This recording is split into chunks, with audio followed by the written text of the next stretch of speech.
fajama'a ahlahu wa banihi, maka dia kumpulkan istrinya dan anak-anaknya, kemudian dia menyuruh budaknya untuk menjadi imam. Ini dalil yang dijadikan dalil oleh para ulama bahwasanya boleh salat Id di rumah. Adapun bagaimana cara pelaksanaannya? Secara umum pelaksanaannya sama saja. Tidak ada bedanya kita salat Id di rumah dengan salat Id di lapangan. Bedanya kalau di rumah kita tidak melaksanakan khutbah, itu saja.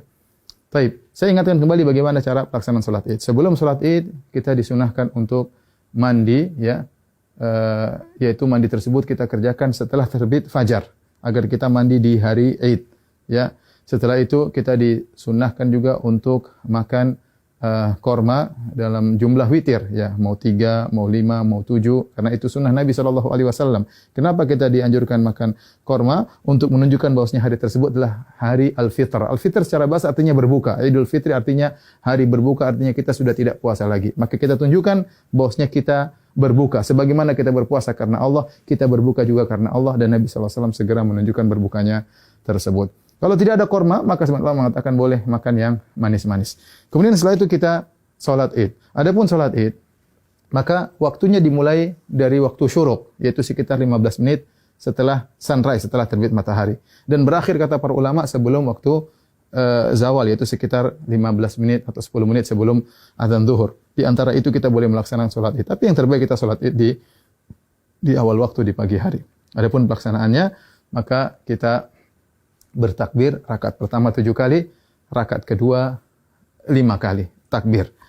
Nah, ada khilaf di kalangan para ulama tentang 7 takbir ini. Apakah 7 takbir tersebut termasuk takbiratul ihram ataukah takbiratul ihram tidak dihitung?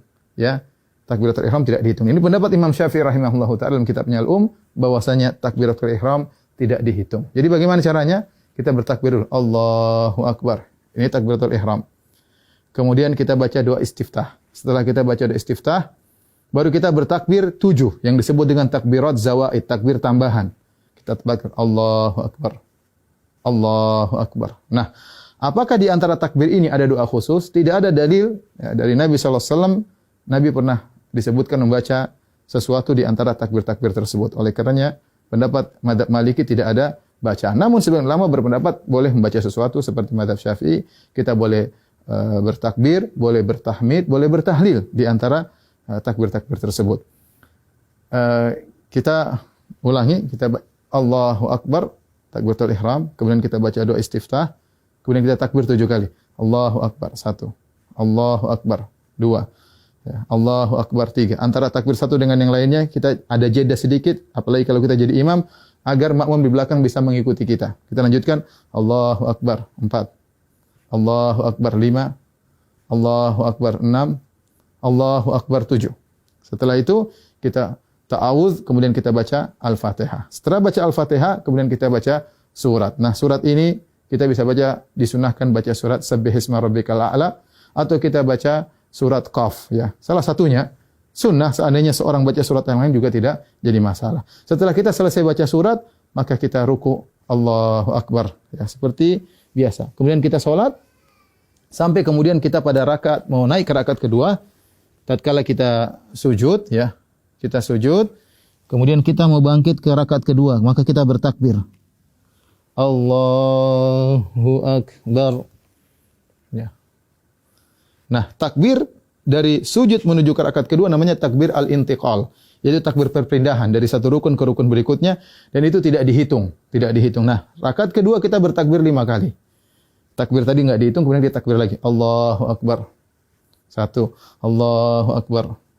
2, Allahu Akbar. 3, Allahu Akbar. 4, Allahu Akbar. 5. Kemudian kita baca Al-Fatihah dengan jahar. Kemudian setelah itu kita baca surat, disunahkan kita baca surat Al-Ghasyiyah atau kita baca surat Qaf, surat Al-Qamar, kita baca surat Al-Ghasyiyah atau kita baca surat Al-Qamar. Kalau tidak, kita baca surat yang lain, tidak jadi masalah. Kemudian kita selesaikan salat kita. Nah, setelah salat, apakah ada khutbah? Jawabannya, Anas bin Malik ketika mengumpulkan anak dan istrinya, beliau tidak berkhutbah. Oleh karenanya, asalnya kita tidak berkhutbah. Namun sebagian ulama seperti Ibn Qasim dari mazhab Maliki mengatakan jika berkumpul banyak orang, maka ada yang berkhutbah, maka itu baik. Tidak mengapa, tidak terlarang. Ya. Demikian tata cara singkat ini. Semoga bermanfaat bagi kaum muslimin. Semoga Allah menerima ibadah kita. Wabillahi taufik. Assalamualaikum warahmatullahi wabarakatuh.